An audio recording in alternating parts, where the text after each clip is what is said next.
The massive propaganda on the main Russian TV channels makes millions of Russians think that there are fascists in Ukraine who reign the country and plan the policy of Russian genocide at the eastern Ukraine. We and other mass media have conducted our own investigation and consider that there are not any fascists in Ukraine.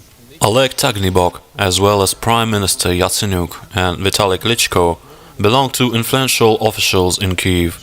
His party, Svoboda, has got 3 ministers and rather doubtful role models.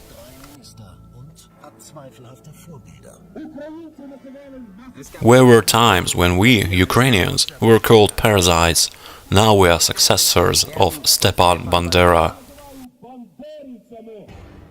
Stepan Bandera, who is a hero of Svoboda party, was a Nazi collaborator.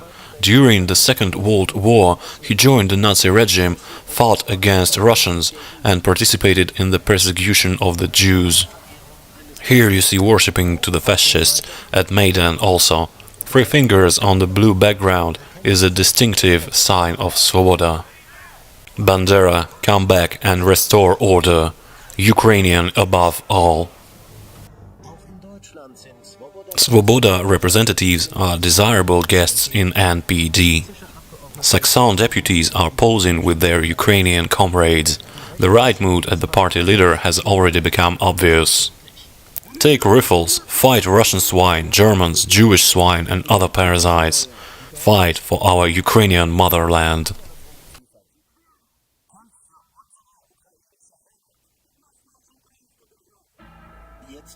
Today, this person is holding power gears among the strongest, who are counterparts of the Western world.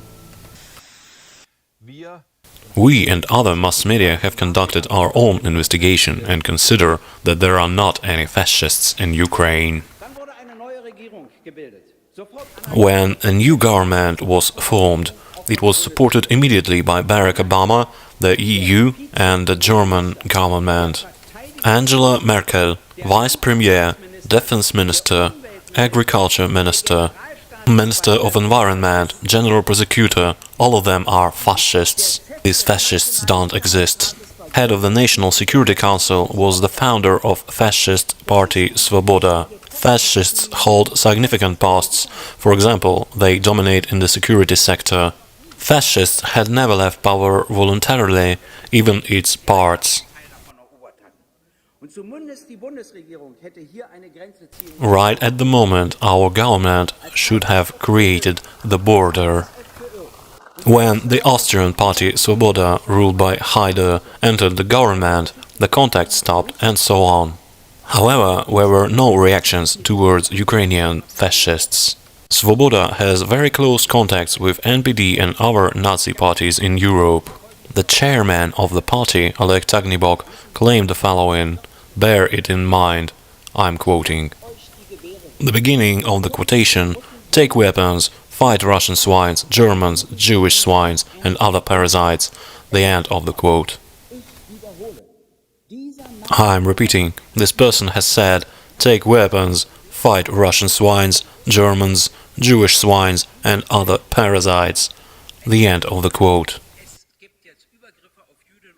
Even now, Jews and people from left-wing parties are being chased, and you are silent. You are still talking to those people from Svoboda. I'm convinced that this is a scandal. I must declare it clearly. Do you always know at those sides particularly strange people do fight? Obviously, there are right-winged radical parties with SS symbols in their names.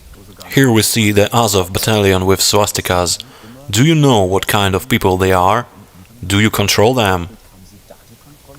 We and other mass media have conducted our own investigation and consider that there are not any fascists.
The key point: we don't ram our opinion down your throat, neither openly nor between the lines.